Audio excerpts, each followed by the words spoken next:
poin. Saya selalu ingin hadir di setiap acara PBNU ya, penting karena menurut saya ada banyak sekali gerakan-gerakan yang sangat selaras dengan Merdeka Belajar yang dilakukan oleh organisasi besar NU kita. Jadi perjalanan panjang NU ini sebagai organisasi terbesar yang menggerakkan dunia pendidikan di Indonesia ini telah memberikan banyak sekali inspirasi terutama bagi saya dalam memahami nilai-nilai pendidikan. Salah satunya itu adalah ajaran dari Mahaguru Kiai Haji Hashim Asy'ari yang menunjukkan pada kita bahwa tujuan utama dari pendidikan adalah untuk memanusiakan manusia. Dan prinsip pendidikan yang beliau wariskan ini bersifat sangat holistik dan senantiasa relevan dari masa ke masa. Karena pendidikan yang memanusiakan manusia itu artinya pendidikan yang menyentuh seluruh dimensi manusia, mulai dari dimensi pengetahuan, kognisi, karakter, moral, hingga agama. Bahkan soft skill juga termasuk dari bagian pengajaran tersebut. Kualitas masing-masing dimensi tersebut membuat setiap pelajar kita menjadi manusia yang unggul. Manusia yang bisa memberikan sumbangan besar bagi kemajuan peradaban Indonesia. Sebagaimana telah dibuktikan oleh tokoh-tokoh besar yang lahir dari metode pendidikan Nahdlatul Ulama. Oleh karena itu, prinsip pendidikan tersebut akan terus saya pegang teguh dalam mentransformasi dunia pendidikan Indonesia demi mempersiapkan generasi ini dan generasi mendatang. Berbagai terobosan yang kami lakukan di Kemendikbudristek di bawah semangat Merdeka Belajar merupakan aktualisasi dari prinsip pendidikan sebagai sarana untuk memerdekakan, memuliakan, dan memajukan umat manusia. Dalam 3 tahun ini kami telah mengirim puluhan ribu mahasiswa untuk belajar di luar kampus. Ini bukan puluhan ribu, sebenarnya udah ratusan ribu angkanya. Yang dari pusat saja sudah 130.000 mahasiswa keluar kampus, yang diorganisir oleh masing-masing kampus itu ada sekitar 150.000 lagi tambahan. Jadi bayangkan, dalam 2 tahun terakhir ini hampir 1/4 juta mahasiswa kita telah bertualang keluar kampus untuk mencari pengalaman mengajar di SD di daerah tertinggal, proyek sosial di daerah, magang bersertifikat di perusahaan-perusahaan kelas dunia, pelatihan sistem teknologi luar biasa. Ini akan alumni daripada program-program itu saya yakin akan menjadi generasi yang merubah Indonesia maju ke masa depan. Dengan belajar 1 tahun penuh di luar perkuliahan, adik-adik mahasiswa kita punya kesempatan lebih besar untuk mengupdate pengetahuannya, memperkaya pengalamannya, dan memperkuat karakter. Bagaimana kita mau belajar mengenai karakter dari buku? Susah kan? Susah. Kita harus belajar karakter dengan menghadapi kesulitan di lapangan, kayak bapak-bapak dan ibu-ibu di sini. Ya, itu adalah kuncinya. Model pembelajaran yang lebih fleksibel dan lebih relevan juga sudah mulai kami terapkan pada jenjang pendidikan dasar dan menengah melalui program kurikulum Merdeka, di mana adik-adik pelajar kita akan lebih fokus mempelajari substansi dari suatu ilmu dan mengalami langsung bagaimana ilmu itu terhubung dengan kehidupan yang sesungguhnya. Jadi kurikulum Merdeka ini, Bapak Ibu, kurikulum Merdeka ini jauh lebih ringkas daripada kurikulum sebelumnya. Tidak sepadat kurikulum sebelumnya. Kenapa lebih ringkas? Biar bisa lebih mendalam.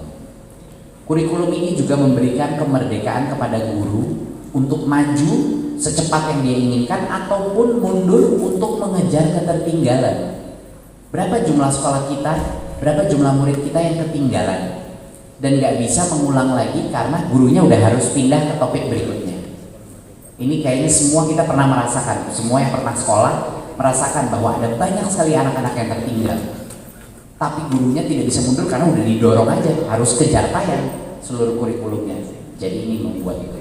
Dan yang ketiga adalah project based learning, di mana ada komponen sangat besar di mana anak-anak akan berkumpul-kumpul kerja kelompok untuk mengerjakan hal-hal di luar bidang akademia seperti aktivitas-aktivitas moderasi beragama, aktivitas budaya dan seni, aktivitas yang mendukung keramahan terhadap lingkungan, dan hal-hal lain yang melatih akhlak mereka dan karakter mereka sebagai pelajar Pancasila. Dan alhamdulillah kehadiran kurikulum Merdeka ini disambut dengan baik oleh para kepala sekolah dan guru-guru kita di seluruh Indonesia. Dulu itu ada frase ganti menteri ganti kurikulum. Pernah dengar? Betul. Kebijakan. Jadi kita melakukan sedikit berbeda kali ini. Dulu itu butuh waktu kayak 3-4 tahun untuk mendorong kurikulum sampai semua diimplementasi. Kali ini beda, kita berikan opsi kepada semua sekolah. Kita berikan kemerdekaan. Bagi yang belum siap maju ke kurikulum baru silahkan di K13. Bapak Ibu tahu nggak berapa jumlah sekolah yang secara sukarela pindah ke kurikulum Merdeka? 140.000.